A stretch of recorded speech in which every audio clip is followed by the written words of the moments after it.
បាទនេះហើយជាលទ្ធផលនៃការប្រើប្រាស់ថ្នាំដែលផលិតចេញពីស្នាដៃកូនខ្មែរហើយជាស្នាដៃរបស់ខ្ញុំបាទចន្ទីនេះគឺជាចន្ទីរបស់បងមើលប្រើតាំងពីឆ្នាំ2020មកម៉េះចូលមកដល់ឥឡូវនេះចូល5ឆ្នាំហើយគឺគាត់នៅតែប្រើជាមួយខ្ញុំជានិច្ចគឺឃើញទិន្នផលចេះតែកើនពីមួយឆ្នាំទៅមួយឆ្នាំហើយឆ្នាំទៅមិញនេះគឺគាត់បាន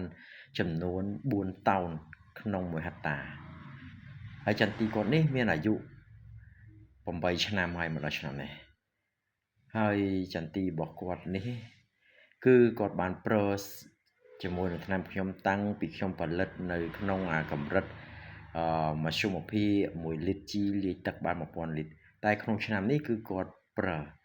នៅសារធាតុជីរបស់ខ្ញុំដដែលប៉ុន្តែខ្ញុំបន្ថែមនៅកម្រិតគុណភាព1លីត្រជីអាចលាយបានទឹកចំនួន4000លីត្រប៉ុន្តែឃើញអត់បងប្អូនលទ្ធផលនៅតែមានគុណភាពដដែលលទ្ធផលនៅតែចេញដដែលគឺខ្ញុំបានបញ្ចូលនៅរូបមន្តពិសេសដិបមិនគាំងក្តឹបចេញមកគឺធំល្អប៉ោងភ្លឺរលោង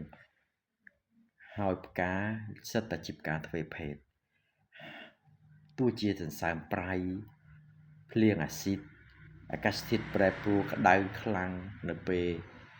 ម៉ោង9ម៉ោង10ក៏ដោយគោចន្ទីនេះមិនជួបជាបញ្ហាឡើយមិនដូចជាចំការផ្សេងដែលនៅជុំវិញគាត់ទេហើយចន្ទីនេះគឺខ្ញុំធ្វើឲ្យគាត់តែងតែប្រមូលផលមុនគេជារៀងរាល់ឆ្នាំតើពាក់កណ្ដាលខែ1គឺចាប់ផ្ដើមរើសហើយនេះជារូបភាពដែលខ្ញុំថតនៅក្នុងកំឡុងថ្ងៃទី26ខែ12ឆ្នាំ2025ហ្នឹងហើយថ្នាំរបស់ខ្ញុំហ្នឹងគឺខ្ញុំមិនទាន់ដាក់ឈ្មោះឲ្យទេ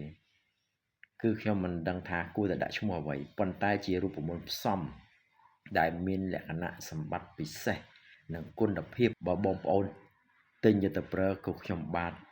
មិនលក់ឲ្យដែរលើកលែងតែខ្ញុំទៅដល់ចំការរបស់បងប្អូនហើយខ្ញុំនឹងប្រាប់ពីបច្ចេកទេសបន្ថែមហើយខ្ញុំបានបកគោជាឲ្យបងប្អូនប្រើ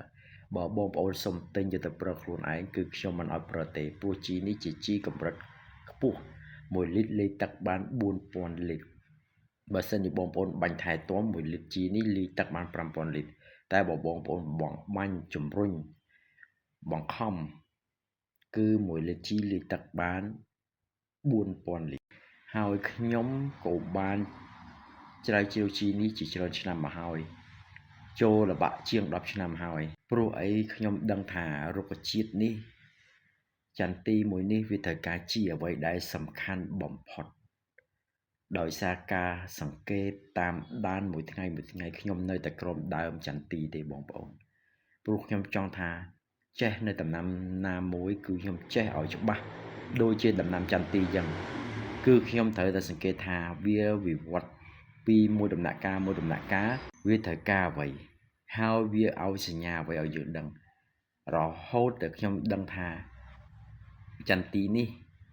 វាសម្ដែងនៅរូបភាពអាកប្បកិរិយាណាមួយតាមរយៈរូបភាពខាងក្រៅនៃកោសិកានីមួយៗគឺយើងដឹងថាពេលនេះវាត្រូវការអ្វីពេលនេះវាកំពុងតែវិវត្តចេញនៅលទ្ធផលអ្វីបើបងប្អូនចង់ស្គាល់ពីគុណភាពជីបងប្អូនអាច comment អាចតាក់ទងតាម page នេះបងប្អូននឹងជួបខ្ញុំផ្ទាល់ប្រើប្រាស់ជីនេះគឺចំណាយអស់លុយតិចមែនតើដោយសារបរិមាណជីវាប្រើបានក្នុងបរិមាណទឹកច្រើនហើយងាយស្រួលដឹកទៅតាមចំការមិនដឹកសំពីងសំពងជីច្រើនលីត្រនោះទេ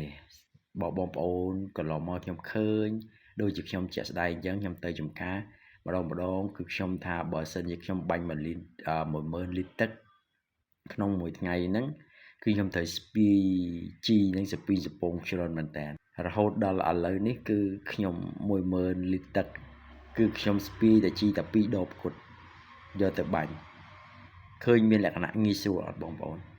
ងាយស្រួលមែនតើអរគុណច្រើនបងប្អូនសម្រាប់ในការតាមដាននៅវីដេអូមួយនេះបើបងប្អូនមាន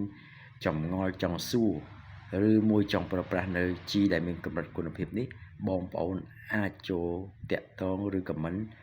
នៅក្នុង page នេះបានពេលនោះបងប្អូននឹងជួបខ្ញុំដោយផ្ទាល់នៅចំការតែម្ដងអរគុណជម្រាបលា